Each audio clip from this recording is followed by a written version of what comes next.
Ayurvedic doctor అయితే నువ్వు సంకల్పంతో వచ్చావు కదమ్మా, నీ సంకల్పం ఖచ్చితంగా నిజమవుతుంది. నీ భర్తకి కాళ్ళు తొందరగానే వచ్చేస్తాయి. నేను చెప్తున్నాను కదా, 100% నీ భర్త కాళ్ళు నేను తెప్పిస్తానని చెప్పి అక్కడున్న ఆయుర్వేదిక్ గురూజీ చెప్పిన మాటలకి ఆదిత్య గారిలో కూడా సంకల్పం అనేది ఏర్పడుతుంది. తనకి నిజంగా కాళ్ళు వస్తాయన్న ఆలోచనలో అయితే ఇంకా ఆదిత్య కూడా బలంగా నమ్ముతాడు. ఆనంది నిజంగా నన్ను ఇక్కడికి తీసుకొచ్చి మంచి పని చేసింది. నేను మొదట రానని చెప్పాను, కానీ ఆనంది నన్ను బలవంతం చేసి ఇక్కడికి తీసుకురావటం మంచిదైంది. ఇక్కడ ఆయుర్వేదిక్ ప్రతి ఒక్కళ్ళు ఎంతోమందికి నయం కాని జబ్బుల్ని నయం చేశారు.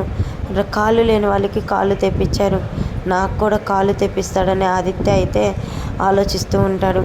ఆదిత్యకి ప్రతిరోజు ఈ ఆయిల్ రాయమ్మా అని చెప్పి, ఆయిల్ ఎలా రాయాలని చెప్పి ఇంకా ఆయుర్వేదిక స్వామీజీ చెబుతాడు. ఆదిత్య కాళ్ళలో నరాలు చచ్చుపడ్డాయి. ఆ నరాలు మళ్ళీ మామూలుగా రావాలంటే ఈ ఆయిల్ మసాజ్ చేయాలమ్మా. ఈ ఆయిల్ మసాజ్ చేస్తే చచ్చుపడ్డ నరాలన్నీ మళ్ళీ తిరిగి కోలుకొని మీ ఆదిత్య నడవగలుగుతాడని చెప్పి ఆ గురూజీ చెప్పిన మాటలు గుర్తు చేసుకుంటూ ఆదిత్యకి అయితే కాళ్ళకైతే ఆయిల్ రాస్తూ ఉంటుంది ఆనంది. ఆదిత్య అయితే ఆనంది చిన్నగా రాయి అని చెప్తూ ఉంటాడు. ఏమైంది ఆదిత్య గారు అంటే, కొంచెం చక్కలిగిలిగా ఉన్నట్టుంది ఆనంది అంటే ఆదిత్య గారు మీ కాళ్ళలో చలనం వచ్చిందని అర్థం. మీకు చక్కలిగిలిగా ఉంది అంటే మీ కాళ్ళు చలనం వచ్చినాయి అని అర్థం అని చెప్పి ఇంకా ఆదిత్యతో ఆనంది అంటూ ఉంటుంది. అలా రోజు రాయంగా ఆనందికి అయితే ఆదిత్యలో కాళ్ళు చలనం వచ్చినట్టు అనిపిస్తూ ఉంటుంది.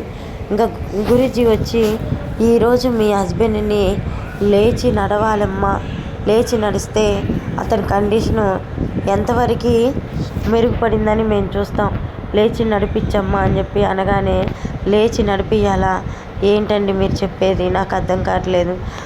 నా భర్త లేచి నడవగలుగుతాడని ఆనంది అడుగుతూ ఉంటుంది. ఖచ్చితంగా నడవగలుగుతాడు, లేపి నడిపించమ్మా అనగానే ఆనంది తన భుజాల మీద చేసుకొని ఆదిత్యనైతే లేపి నడవమని అంటూ ఉంటుంది. ఆ మాటకి ఆదిత్య అయితే ఆనంది చెప్పిన మాటలకి ఇన్స్పైర్ అయ్యి పైకి లెగుస్తాడు. అట్లా 4-5 సార్లు ట్రై చేస్తూ ఉండగా పడిపోతూ లెగుస్తూ ఉంటాడు. చివరికి ఆదిత్య తన కాళ్ళ మీద తను నడుస్తూ ఉంటాడు. తన కాళ్ళ మీద తను నడుస్తూ నార్మల్ మనిషి అవ్వడంతో ఆదిత్య ఆనందిని ఇంకా సంతోషంలో ఎత్తుకొని గిర్రం తిప్పుతూ ఉంటాడు. ఆదిత్య గారు నాకు కళ్ళు తిరుగుతున్నాయండి, ప్లీజ్ ఆపండి అని ఆనంది అంటూ ఉంటుంది. ఆయన ఆదిత్య గిర్రం తిప్పుతూ ఉంటాడు. ఇదంతా ఆనంది కలగంటూ ఉంటుంది.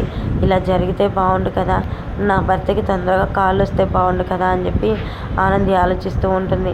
మరి చూద్దాం ఆనంది ఆలోచన ఎలా ఉంటుంది, ఏంటి, ఆ కళ నిజం అవుతుందా లేదా అనేది నెక్స్ట్ వీడియోలో చూద్దాం. సో ఇది ఫ్రెండ్స్ ఇవాళ వీడియో. ఇక్కడ డ్యాన్స్లు వేస్తున్నారు ఏంటి అనుకుంటున్నారా, పెళ్ళిలో డ్యాన్స్లు ఎరగదీస్తున్నారండి. సో ఆ వీడియో అనమాట. ఇక్కడ మాకు తెలిసిన వాళ్ళ పెళ్ళి ఉంటే ఆ పెళ్ళికి వెళ్ళారు. ఇక్కడ స్టాఫ్ అంతా డ్యాన్స్ అయితే ఎరగదీస్తున్నారు. మస్తు ఉంది కదండి డ్యాన్సు. సో ఇదండి, మరొక వీడియోతో మళ్ళీ కలుసుకుంటాను. అంతవరకు టేక్ కేర్, బాయ్.